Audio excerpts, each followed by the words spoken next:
Thank you, everybody, for joining for this distinguished webinar series in AI and cybersecurity. Today's speaker is Dr. Anamika Dubey.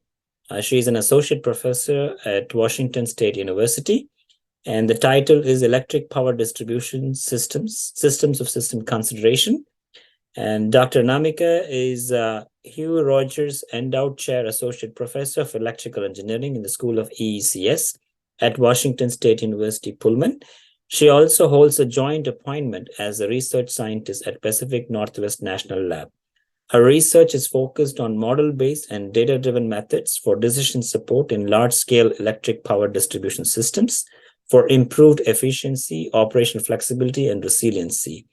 She is the recipient of the National Science Foundation Career Award and is currently leading several high-impact projects funded by DOE, NSF, and the power industry. Dr. Anamika, it's a great pleasure and honor to have you as part of the webinar series here at UND.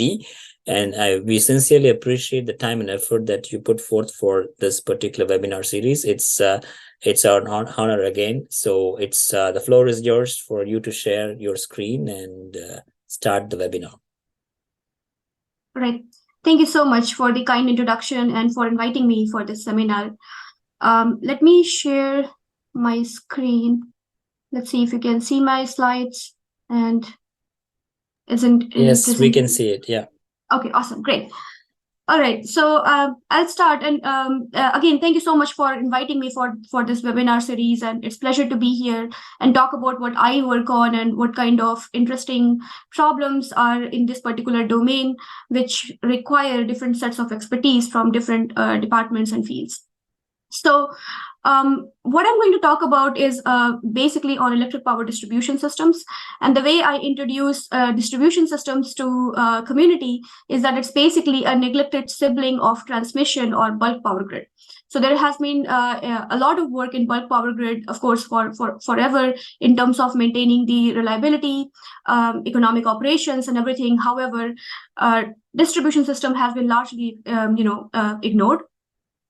And for good reasons, and I'll talk briefly about that. So think about this as a ERCOT power grid, and it's a synthetic 2000 bus power system test case that has been developed by researchers, which represents basically high voltage transmission lines in supplying Texas state, part of the ERCOT region. So that's just 2000 bus power system that you can basically model, analyze, understand, and work on different types of considerations which are there for power grid operations. Now, let's try to zoom in a very small area in this particular transmission system. This is an area which I think is Austin and some other neighboring cities. So this small area of transmission, if you zoom in, this has close to 300,000 end-use customers with 160 high voltage buses and 448 distribution feeders. So the scale of the problem is huge if you think about anything that you want to model or optimize in real-time sense at the distribution level. And this is what your distribution feeder is. This is low voltage, medium voltage distribution feeders, which are basically supplying power to individual consumers at the edge of the grid. So they have been, of course, largely ignored because they weren't that interesting in the past. There is very limited control capability that existed at the house level or at the grid edge. A simple rule-based control was sufficient to achieve most of the primary goals of low-cost and highly reliable power supply. And also, it was generally very hard to model and optimize these distribution systems. And it really wasn't worth in terms of the dollars. So that's why they are neglected, sibling of transmission and bulk grid power system. However, a lot is changing recently, and most of the changes in power grid is happening at the grid edge, which requires us to pay attention to distribution system. Now, as all ignored thing, this distribution grid has become more complex, interesting, and more demanding and requiring our attention. So what is my goal in this particular talk? What I really want to talk about here is basically why we need to optimize distribution systems, so motivate what kind of challenges we are facing and how optimizing at the grid edge can help and why it is becoming more relevant and also cost effective to really look into distribution system modeling and optimization. I'll also talk about what are the unique modeling and optimization challenges that require developing specialized algorithm for distribution systems, and why we cannot just inherit what we have learned at the transmission level to our distribution systems operation. And I'll also talk about when traditional optimization and control methods aren't sufficient at the distribution level, and what are some example problems that can benefit from incorporating machine learning techniques, as well as some advanced AI techniques at the distribution level optimization. So basically what we are seeing is transformative changes at the distribution level. One of the examples is, of course, very large penetration of distributed energy resources.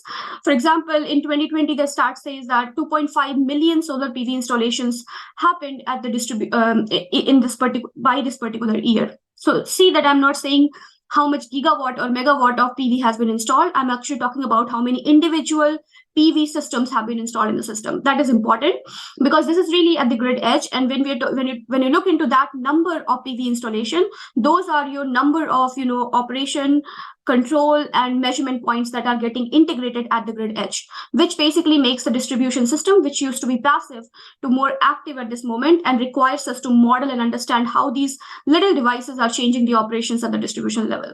This is what the growth curve of number of PV installation looks like.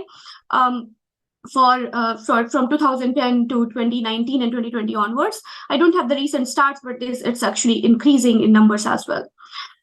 The problem is that if we just leave them as it is, their uncoordinated operation leads to system level challenges. There are the quality of power supply that you get at your house get affected. There's increased number of protection issues in the system and operating limit violation, which can also cause problems in your distribution system itself and lead to uneconomic operation or unreliable operation. So currently, these PVs, the way they are located and being operated, they are currently more of a nuisance to the grid. Of course, they are providing service to the customers, but for grid, they're becoming a nuisance as their percentage penetration is increasing. However, if we can coordinate their operation, they can help improve system efficiency and help us better manage the grid constraints, which means that these resources, if they can be coordinated for operation, they can provide new grid services that we don't have available right now and can help us improve the efficiency of the overall power grid just because they exist there and just because we can control them. So essentially, the problem is this: lack of active management of these resources leads to underutilized infrastructure, and basically modeling and optimization at the grid edge or distribution system level can help. Now let's take a second example. This is even bigger challenge. Power system, basically with decarbonization, we are looking into transportation electrification and building electrification. Transportation electrification, some stats says that we have 3 million electric vehicles car running on US roads, and we'll have, of course, growing number of them, as you can see from this particular plot, which is a projection plot that was created from looking into how our electricity demand will increase from 2016 to 2050. And for high electrification scenario that you're seeing here, where most of the transportation, industrial sector, and baseline consumption has been, basically electrified, we are seeing an increase of consumption up to 38%. Of course, that creates a supply problem for the system as well, because where are you going to get all the electricity? But that's not all. Even if you solve that problem, that doesn't solve everything, because distribution networks that you have there, which are supplying these power to end customer, where these changes are happening, you still need to look into the operating constraints for those distribution feeders. So either it will be massive infrastructure upgrade at the distribution level, which is very expensive, or you figure out how to coordinate the operation of basically, these grid edge devices so that they can provide flexibility or additional grid services for the system without you getting that flexibility from infrastructure upgrade. So this is really, looking at building electrification scenario, our 40% of country's energy use is actually in building heating of the buildings, and natural gas is primarily used as a heating fuel. If this gets electrified, then we are again seeing a nightmare of scenario for distribution planning and operation. Once again, coordinated operation can help provide these additional operation flexibility. So that raises the question that how do we model these devices, how do we integrate them in system operations, and how do we actively leverage them for providing these new grid services? Now, the third problem that we are noticing is because of extreme weather events and climate change. So what's happening is that there is a lot of, because of the climate change, we are seeing a lot of weather-related power outages, which are costing a lot for the economy. Now, most of these outages are due to damage in the distribution system or constraint hitting at the distribution system. So distribution systems are the one that provide power to the individual consumers. Once your distribution system is out, you need it to be recovered to its original capacity so that you can supply power to everyone. These are just some examples of different types of storms that have happened and what they have done to distribution systems and distribution network operation. Now, of course, we cannot stop poles from falling or trees from falling if there is an ice storm coming up. But what we can do is we can use these, grid edge devices, for example, solar photovoltaics or battery energy storage system, to support our critical infrastructures or to basically position them properly across the network so that they can support critical infrastructure even when these extreme weather events are hitting. So that again creates more like these coordinated operation of these grid edge devices can help provide resiliency services. And of course, we need to enable some advanced control mechanism to make that happen. So basically, in nutshell, what is changing is our power grid at the edge is changing, or the distribution level is changing. These changes are currently more of a nuisance. However, they can be a huge source of new types of grid services, like we saw before in terms of providing more operational flexibility, providing more efficiency, as well as resiliency services for our distribution customers as well as our power grid. However, enabling any of it is a huge challenge. As I showed you that distribution networks are extremely complex and extremely large scale. And that creates this systems of system level of complexity at the distribution level and introduces interesting problems that need to be solved specifically for the distribution system. So we need to look into, for example, specifically how the requirements and the nature at the grid edge is changing. And that requires new types of device models which haven't been modeled before, specifically haven't been integrated in the grid operations before. For example, thermal building loads. We need to look into scalability of interconnected T&D systems, because eventually the distribution connected assets are going to be are projected to grow in number, so that they can also provide some sort of transmission level services. And that even is higher level of complexity that we are looking into system operation. And finally, we also need to look into different types of organizational structure that exist at different level of complexity and how they all can be integrated to provide the kind of grid services that we want for both system as well as for consumers.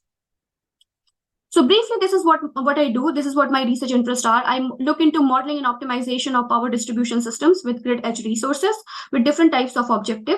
And fundamentally, I look into how to develop detailed distribution level model and grid edge device models, and how these modeling details are, what sort of modeling details are required for different types of grid services. I look into distribution system optimization, different kinds of models that are required to optimize or coordinate the operation of these grid edge resources, including the nonlinearity, non-convexity, mixed integer nature of these variables, stochastic and optimization under uncertainty, and also looking into risk-based approaches. And finally, we also look into different types of application cases that involve, for example, how these methods can be used for operational decision-making or even long-term planning for the distribution systems to enable those kind of grid services, so that these resources can be coordinated and used to provide services and not just be a nuisance. And also, I think about what granularity of power grid model and device models should be used. When can machine learning methods be useful when we are looking into these kind of complex systems where really the decision making could require faster timescales? All right, so let's start with today's talk. As I said, I'm going to talk about three things. One is basically why we need to optimize at distribution level, what is changing. Second is how do we do that, and why the methods that we know from the transmission systems or any other infrastructure system are not sufficient at distribution level, and what are the unique challenges here. So let's pivot to the second topic, that what are the unique challenges at distribution level coordination and optimization, which require us to develop specialized algorithms. And I'm going to show you a few examples for that. There are, of course, different things that that we have done in this particular domain. So let's start with the basic distribution level optimization problem. As I said, one of the main problems that I focus on is you have a large number of grid edge devices, which are controllable nodes and also a measurement point. The question is that how their operation can be coordinated so that you get the system level services that you're expecting. Now, these system level services could be improved efficiency, which means that, let's say, the cost of electricity get reduced or the cost of operations get reduced.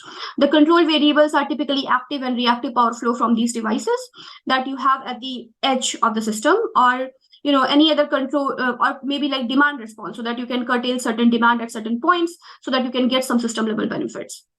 So generally and broadly, this problem is formulated as an optimal power flow problem, where you have an objective function defined by this fxu, where x is the state variable and u are your decision variables, subject to this equality constraint, which basically is a constraint defining the power flow on the distribution network. So distribution systems or power systems are basically physics-based systems, and there are specialized physics-based rules that define how the power flow will flow in the network.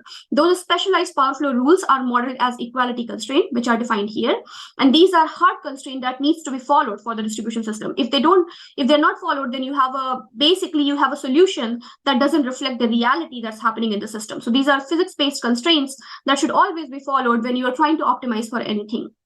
And this will be important when we talk about machine learning methods and we talk about safety considerations.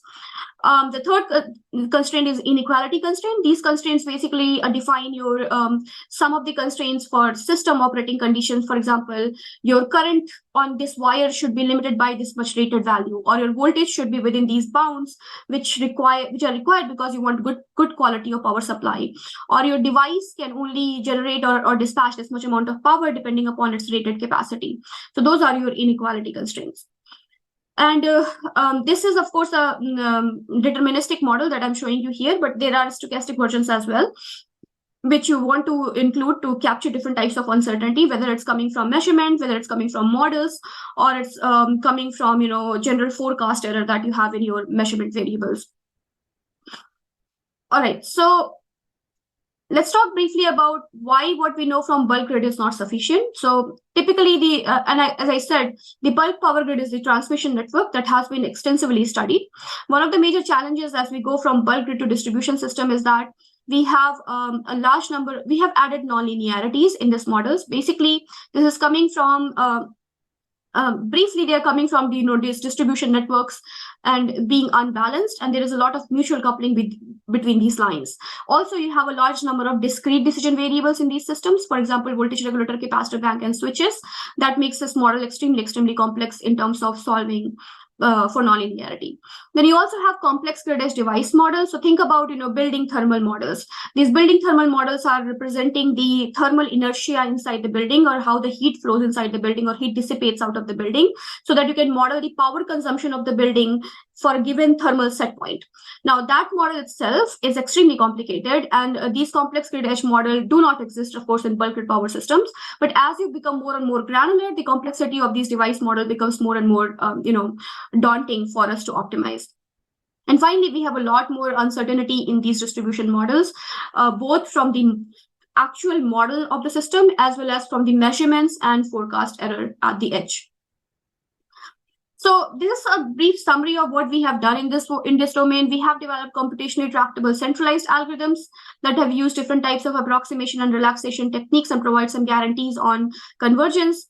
We have also looked into a mathematical decomposition to approach scalability for larger networks, and I'm going to talk more about this particular topic. We have also looked into local control algorithms, which are mostly based on some local extremum seeking based methods, and try to incorporate specialized control rules for these edge devices.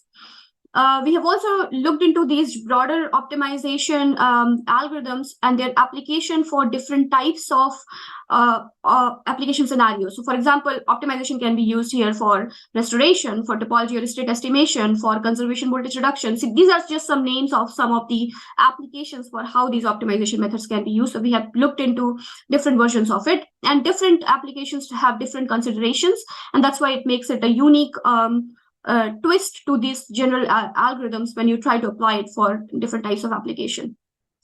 And we have also done a benchmarking study on how these optimal power flow algorithms scale at the distribution level. And we have been looking into how to work on stochastic optimization method, specifically from the perspective of grid planning when you want to avoid extreme weather events.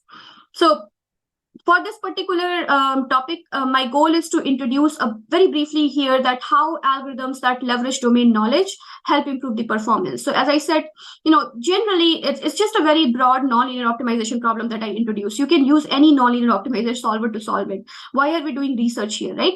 So what I'm trying to talk about here is that we need algorithms that exploit domain knowledge to develop it, to basically help it work for the particular domain we are working, specifically at distribution level.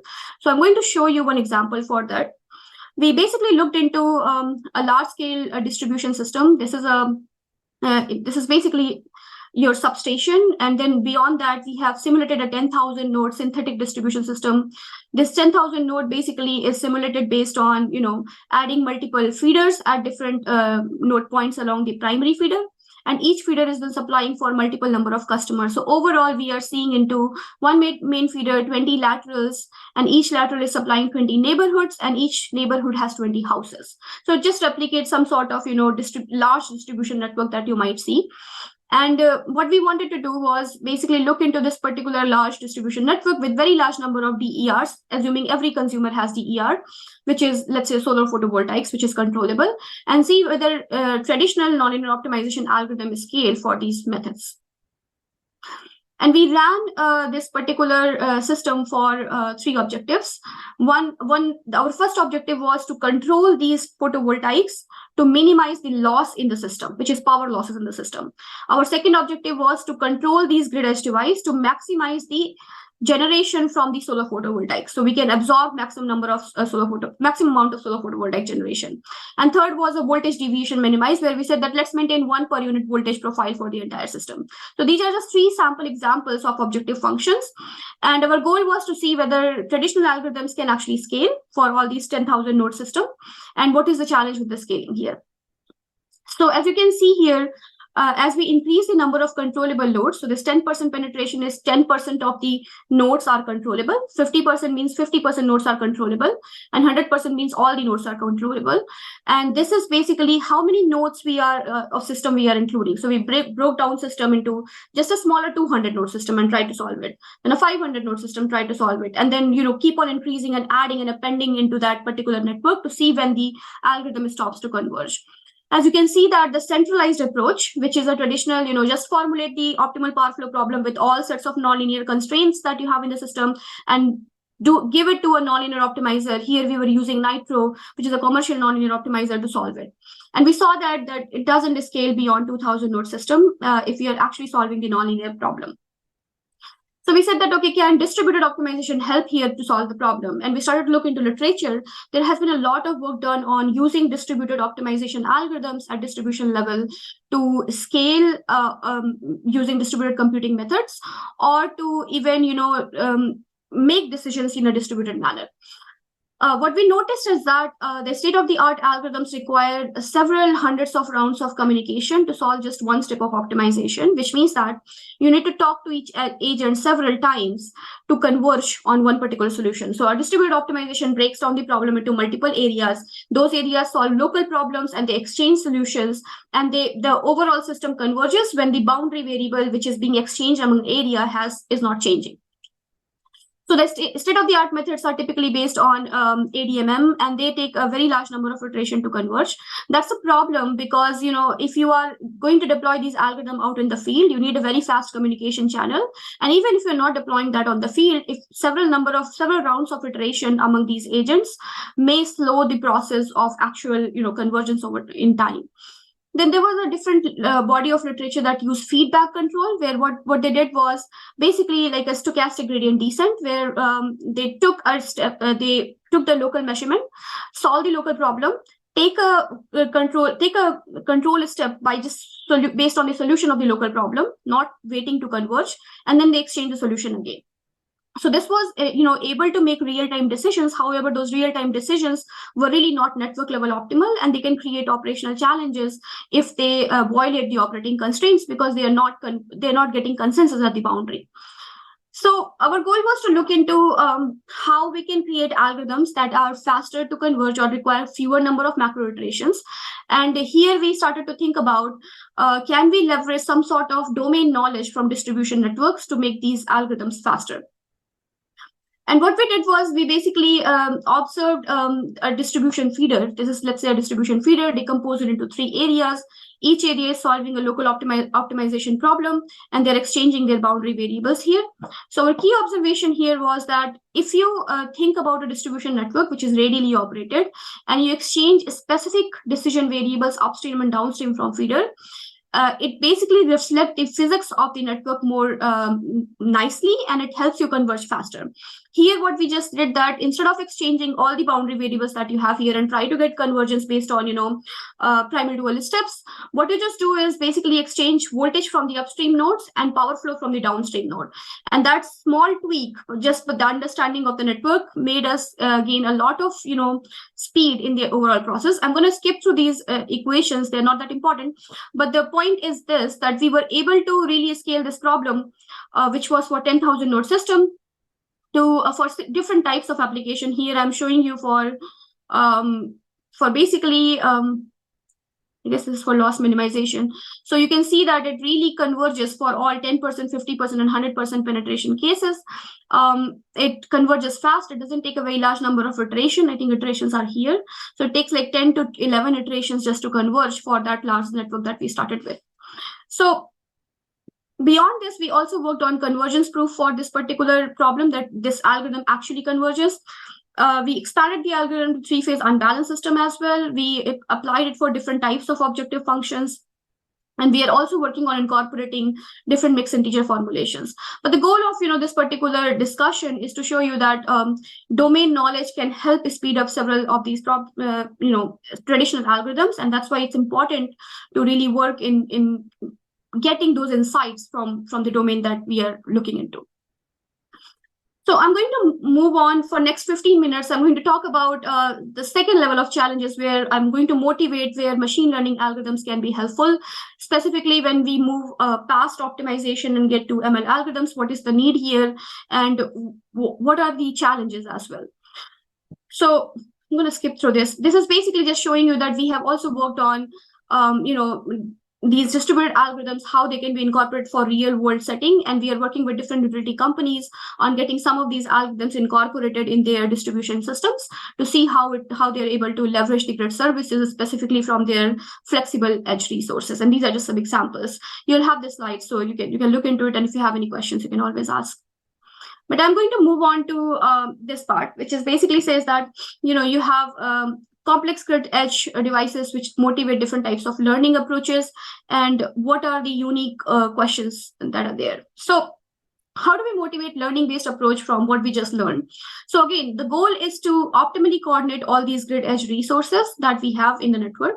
And we saw that the problem is extremely complicated. However, in the time scale that we were looking into, many of these algorithms are able to work more or less if you have relatively simplistic grid edge models. Now, we are going to talk about the first problem, where our time scale of operation is faster. So, which is what this is saying, that let's say that you have fast dynamic system and you want to, let's say, provide frequency support kind of service from the grid edge devices. That doesn't wait. I mean, you cannot wait for a minute or 10 minutes to make your system optimize, and then you figure out how the control will be enacted and you will get the frequency support. That has to happen very quickly. And that basically require, different types of algorithms. Also, computational complexity increases linearly, or at least more than linearly than with the network size. And these solution timescales is not sufficient for fast response. So we looked into, different types of application of reinforcement learning algorithms, specifically for fast and real-time optimization and operation. So our goal was to, and I'll talk about one specific application where this motivation is good, and why we need to really work on real-time optimization, why we need to look into some sort of learning-based algorithm, such as reinforcement learning here. what we found that, if we just apply the vanilla RL algorithms, it was very hard to scale. And also it was very hard to incorporate the hard constraint that your network had. So as we talked about, the power flow constraints in the system are physics-based constraints. They are hard constraints. They should be followed. If you're not following them and making decisions, then you are not reflecting the reality, and the decisions that you're going to make are going to be detrimental for the system. So that's one challenge. So we looked into, a specific class of algorithm. We looked into imitation learning algorithms to basically make the decisions which are faster and a little bit more aligned with the system information. And we also developed an open source environment that makes it easy to implement existing RL algorithm for forward distribution system application. This is something our work is ongoing, and we are still, refining it, but this will be out soon. So briefly, let's talk about what is the application here. So remember, I talked about that there is a lot of grid edge devices being electrified, right? So your buildings are being electrified. We are adding battery energy storage system, let's say with solar PV at individual house location, or we have, let's say, larger battery that are being deployed at the utility scale, maybe at the primary feeder level, not even at the customer level, right? So all these, storage devices that you have, because building thermal load also act as a storage device, given the thermal inertia of the building. All these storage devices can be used to dispatch or, provide operational flexibility, not just at distribution level, but at the transmission level, and very specific kind of operational flexibility. So let's say that, you want to control these, distribution system distribution connected assets to provide, let's say, frequency support or at the bulk grid level. Now, the challenge is this. So you can do that. You can, of course, control these from the transmission side and then just be done with it. However, if you control it without knowing the distribution level constraints, then these control will lead to a lot of problems at the distribution system. And that is a huge issue because, you do need to get quality power supply to your customers. If you have no information about distribution network, then it just doesn't work. So what we were looking into is basically, can we dispatch these, can an aggregator dispatch these individual, flexible assets at the grid edge to provide basically frequency regulation at the bulk grid power system, given certain curve that they are trying to track. And while basically heeding to the distribution network constraints. That was the problem we were looking into. So this can be formulated as an optimal power flow problem, and we can solve it, using optimization-based algorithms. However, it takes time to solve optimization-based algorithms, and the frequency response is in 4 seconds. So we really cannot rely on optimization-based techniques. We need to look into some of the learning-based techniques or some real-time control methods. So the problem objective is to achieve a target power level at the transmission distribution coupling.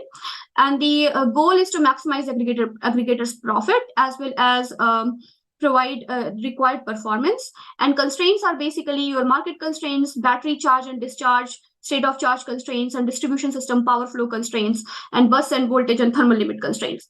So, this constraint, the third one is basically your hard constraint that needs to be followed, right?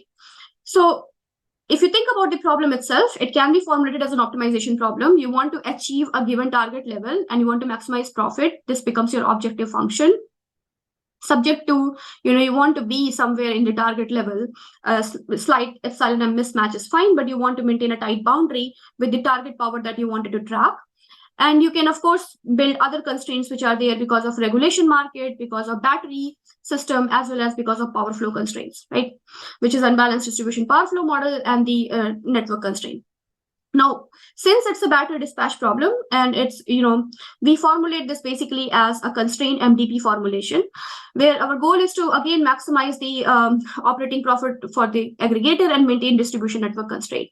The states for this particular MDP are the state of charge of battery energy storage system, which include net demand, real power, reactive power injections, and they are basically based on how many storage devices you have. Our action is basically charging or discharging of this battery storage system at a given time, and reward is aggregator profit minus the penalty for deviating from the constraint. So that's basically your constraint, optimization problem. And the constraint that we enforce here is basically that operating constraint for the network should be maintained. So we basically did this formulation, and we tried to, one of the things that we started, of course, with very, simplistic and vanilla RL algorithm, just applying it to this particular network. Then we saw that there is a challenge with the scaling this particular problem. So we combined essentially models with a data-driven approach. And specifically what we did was we used a specific version of imitation learning where we generated our data or optimal solution using a simplified optimization-based model for this particular problem, solving it and getting optimal solution, and use those optimal solution kind of a way to, as a demonstration, to train this algorithm. And we were able to get much better performance, and we were able to scale it for even beyond 123 bus system to 8500 node system. So this is a work that we did, which was which tried to scale it for larger network, as we are increasing the number of battery energy storage system and states in our network. However, there are some existing challenges.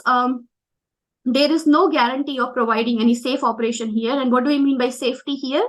We mean by safety as in like the operating constraint of the networks are not violated, right? Which means that hard physics-based constraints are basically incorporated in your decision-making process, as well as operating constraints are incorporated. The other challenge was, which is a very relevant challenge, is how to bridge the sim to real gap in this particular problem. The challenge is, whatever we are using here to train the RL model is basically information from the model representation of the distribution system, right? We're not doing the training on actual real system. We are not also doing the training on data generated by the real system, because those data are really not available. What we are really doing is we are creating a model, a physics-based model for the system using high fidelity simulators, using those simulators to train the models. Now, there is, of course, this sim to real gap that exists when you want to deploy the algorithm in the real system. And the question is how we can, and this sim to real gap exists because of different kinds of model inaccuracies we have, which includes connectivity, topology, line parameters. So the question is, how do we bridge the sim to real gap when we want to translate the algorithm from the simulation to the real world system? And we're working on that domain as well.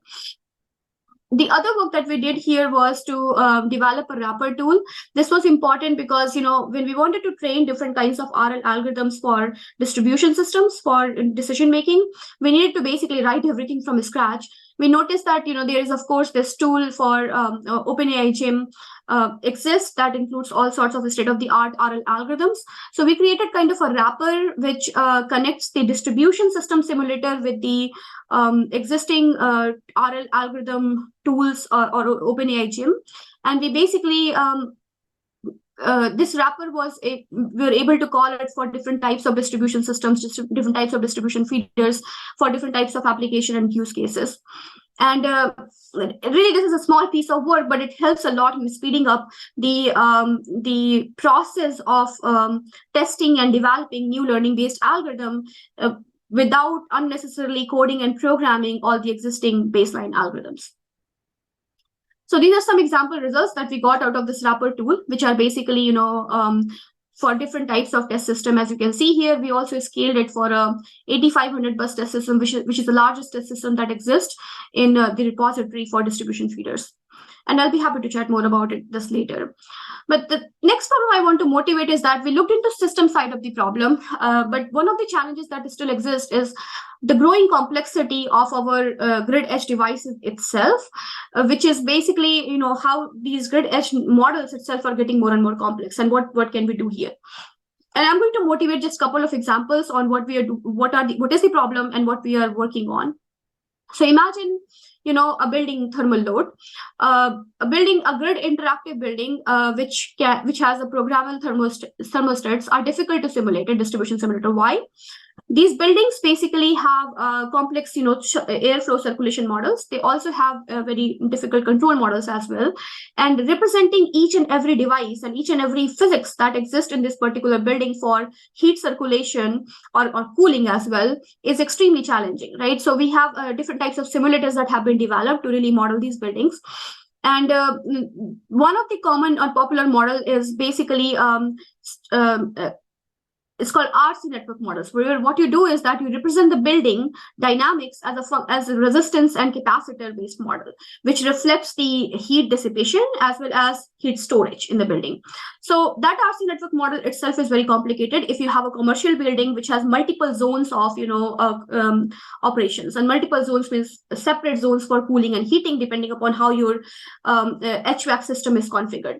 Now that model is extremely complicated. If you want to incorporate thousands of those buildings in your distribution system simulator, which you need to if you want to model them accurately, it's a daunting task. The simulation itself doesn't work. So forget about the optimization. Even just the regular simulation doesn't work. So there is this need to create some sort of simplified surrogate models for these buildings, which can be easily assimilated with the existing distribution system simulators and can be used to approximately understand how should these devices be controlled. So currently we are looking into how we can develop different kinds of surrogate model using dynamic single zone approximation for these particular buildings. We're looking into different types of system identification methods, physics informed neural nets, and how they can be used to basically get a model that is a good or decent enough representation of the building that can be incorporated in the distribution system analysis as well as in operations or coordination. And currently what we have done is more of a black box modeling for these buildings, but we are moving past that, and we are also developing some gray box model which can provide us a little bit more intuition on if you change certain building parameters, how your consumption behavior will change. For example, if you make your building a little bit, if you improve the thermal insulation of the building, what will happen, right? So those things you should be able to model, and for that the black box model doesn't suffice. So you have to look into some gray box modeling techniques that can encapsulate these important features of the building while learning the parameters for those based on the data that you are generating. So I'm going to move past that in the interest of time. I'm going to introduce one more topic. So the other important area where these surrogate models can be very useful is weather grid impact models. And I talked about this before, that weather events are creating havoc in the distribution networks. And for example, let's say a hurricane or high wind event really passes through, it creates and damages a lot of poles, a lot of lines, and creates several problems for the distribution networks. The question is, how do you measure or how do you quantify the impact of these extreme weather events on the grid components? There is no direct physics-based model that exists. Of course, you can develop finite element models for the towers and you work through that. Those are very, very hard to develop, and again, very, very hard to integrate and assimilate in the distribution network simulation. So that again motivates a thing for surrogate model development, where you can figure out what are the crucial factors that really affect the distribution, these components, when the extreme weather is passing by. Is it wind of is it the speed of, let's say, the windstorm? Is it the direction of the windstorm? Is it the soil? Is it the amount of waterfall that's happening? Just identify some of the basic parameters that are sensitive, for which the component damage is sensitive to, and then train these models, which are called fragility curves or hazard model for these particular devices based on the data that has been assimilated from the past event. This data can also be assimilated based on the physics-based model. For example, if you do have a finite element model for a tower, then you can use that to create these fragility curves as well. But what I'm trying to claim is that regardless of whether you have physics-based model or not, you need some sort of surrogate simplified model that you can incorporate in your distribution or power system analysis to make to understand the impact of these events as they are passing through the network in the system. And we are working on some of these data-driven models specifically for wind-related event scenarios, and how extreme weather events can really affect transmission lines or distribution poles or transmission poles, and what is the outage risk that you can expect from an upcoming storm based on different paths and uncertainty around it, and based on the past data that we have. All right, so I'm going to wrap up with some key takeaways. We have growing complexity of grid operation at the distribution level. We don't know how to operate this massively complex active grid in a very secure way. It requires new ways of operating the grid to avoid highly efficient and unreliable and expensive system. So you can overbuild the system, but the point is that how can we reduce that by developing new methods? And that requires us to have a scalable simulation and optimization methods to study this complex power grid. And to manage the systems of system complexity, we have to look this grid in more modular fashion and get scalability from different kinds of problem decomposition, aggregated modeling of the aggregated response, as well as the surrogate model development and different level of complexities. These are some of the selected publication. I do want to acknowledge my research group. This is, all the students that we have right now who have worked very hard and made, all these contributions possible. I also want to acknowledge our sponsors who have supported this work for past several years and made us, work on these interesting problems. Very thankful for their support. With that, I'm going to end my presentation. Thank you, and open up for question and answers. Thank you so much, Dr. Anamika, for, I think, this very insightful presentation. I think, I know you touched a lot about this, how this growing DER is, being a nuisance, and how one should look at creating opportunities in terms of grid services, and moving from nuisance to this grid services requires a lot of challenges. And I think your group is doing a phenomenal work. Kudos to your effort. And in terms of the looking at all aspects of optimization work, while we wait for Q&As, maybe I just want to start some questions, what I have noted down. As you already have, are working on this, extreme weather events, you mentioned 90% of the impact causing on the distribution grid. So what are you hearing from utilities, and how do you see, because topological changes, what is your perspective on should we even look at different type of architectures for to understand or shift from the legacy way of the way the grid is structured to move from to some sort of hybrid architectures? If so, I know that's probably a expensive one, but I'm just wanting to weather is an important event, right? So I think it changes this whole Excellent question. That's actually a very, very crucial point that utilities are really facing. And let me give you a perspective. It's not just about damages that are happening because of extreme weather event, but also, let's say the single peaking utilities are now shifting to double peak. So they are actually seeing, for example, in Pacific Northwest, we used to have winter peak, but now we are seeing a summer peak because of the additional AC loads, right? And AC loads are basically electric loads. And the challenge is that distribution constraints get violated, so they have to cut off power to their customers because this distribution transformers are not able to handle the capacity, right? So it's a delivery constraint problem. They're also seeing several challenges because of let's say the wildfires that are happening. So you have to do public safety power shutoffs, which requires you to shut off power to all your customers just because a transmission line, not just because, but because a transmission line can cause actually a wildfire hazard, right? So I guess a lot of challenges which are happening at different parts of the grid are really being percolated to the customers because the last mile of power supply is dedicated to distribution system. And you're absolutely right. I think there is a incentive to look into different types of architecture, specifically different types of operations and control architecture. So what I see is that, of course, distribution utilities are not currently looking into meshing up their system, right? Going from radial to mesh topology, because that is prohibitively expensive. If we think about, distribution lines supplying remote customers or anywhere which is not, densely populated, these are very, very long lines. So making them meshed is very complicated. But what is cost effective is to have some local resources that can maybe island the system and supply service to the local customers when the power lines are out. So that is a solution that is upcoming, where utilities are looking into how can we place these distributed energy resources which are controllable to provide these autonomous islands for the service for these consumers or a group of consumers when there's going to be a hazard and causing a disruption in the power supply, in the primary power supply. And to me, it seems like that's a more cost-effective solution, because you're not adding a lot of wires, which are kind of not redundant when you don't use them, but you're adding these local resources which can provide you grid services when there is no extreme event, and can provide you very critical resiliency services when you have those extreme events.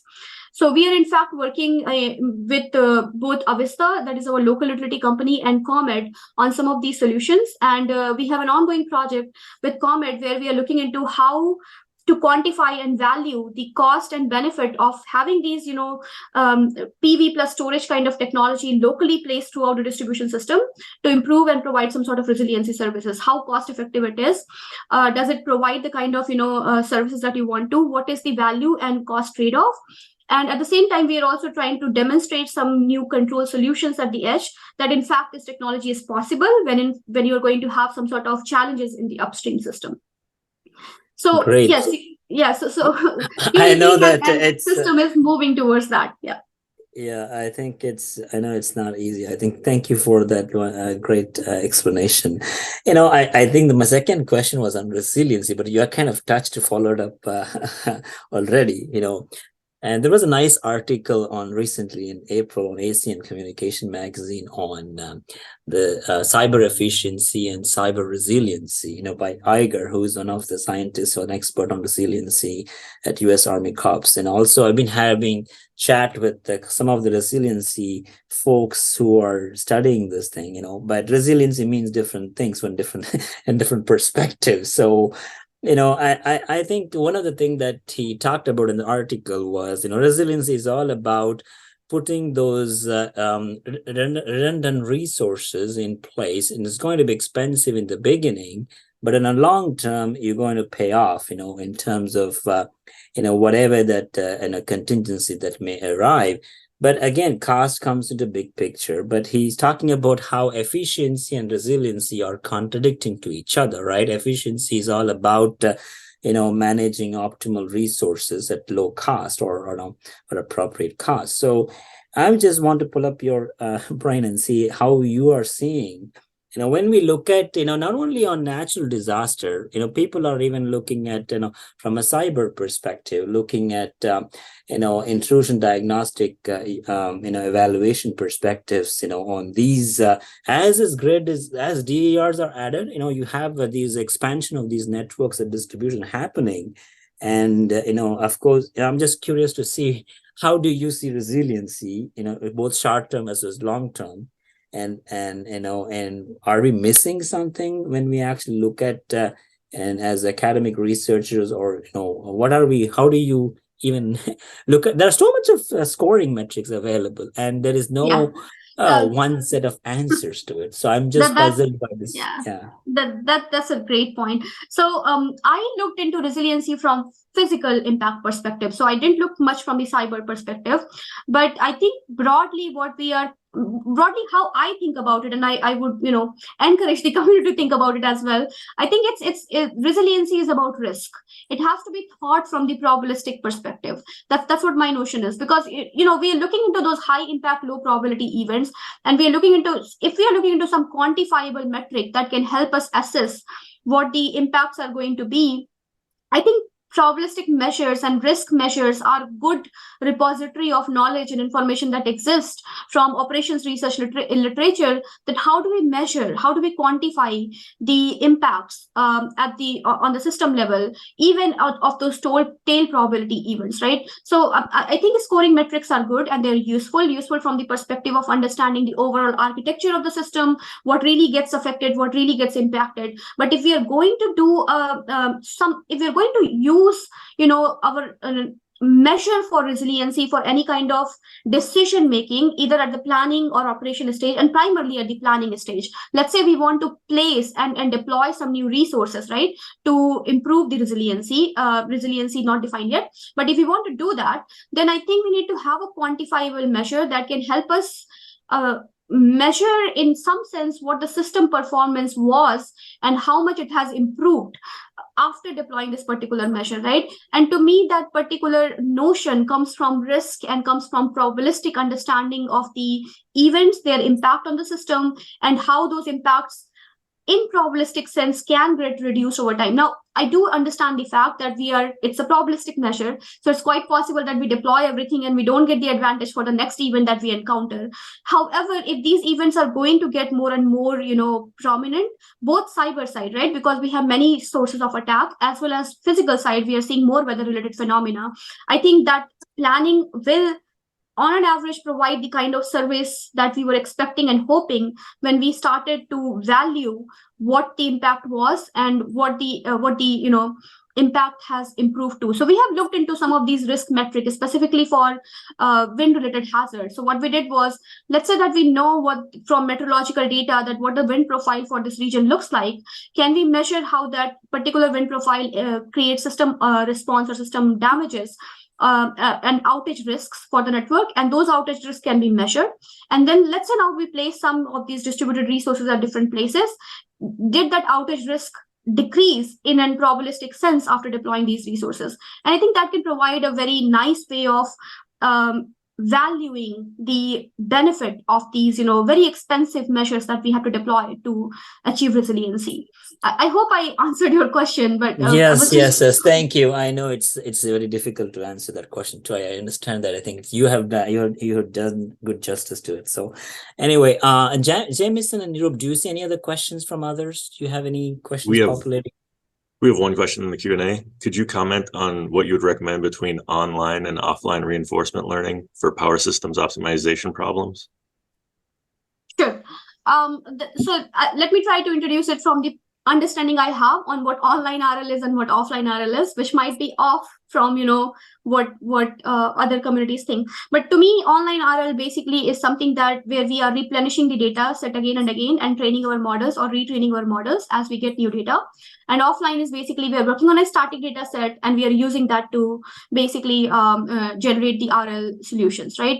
So if we based on our discussion on that particular definition, then you're right. We should be looking into online RL methods because, as I said, we have very poor quality of the system. Not very poor, but we have a lot of challenges with the system models that we use to train the system. And if we in fact have real-time actual measurement information available, that can be used in several different ways. It can be used actually in model-free learning to improve our decisions as we get new data. That basically online learning. It can be also used to retrain our models and get a model-based, RL going, which is better informed in the sense of how and more scalable as we get to the systems where we have, a lot more decisions to tackle.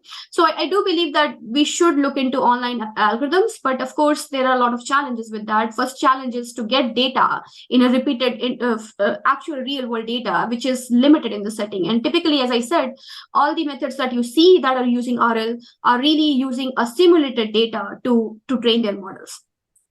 Thank you so much, Dr. Anamika. I think in the interest of time, I'm going to stop the Q&A session. I think, I appreciate the effort for making this webinar part of this webinar. We're going to make this, send you a recorded link, and we also send you as a token of appreciation, a small plaque and certificate from our dean for contributing to this webinar, and will be made available on our website. We'll share the link. Again, sincerely thank you for your time. I think it's great conversation and a lot of open problems that you have highlighted, and I would love to chat with you, and we continue to see how we can possibly collaborate and go and address some of those problems as well. Absolutely. Thank you. And thank you again for inviting me. I hope the audience found the talk to be informative. I know it was a little bit out of, what the seminar topic is, but that's why I kept it broad and, all the open challenges. And I would love to discuss further on what we can do together on this particular field. Great. Thank you, Dr. Anamika.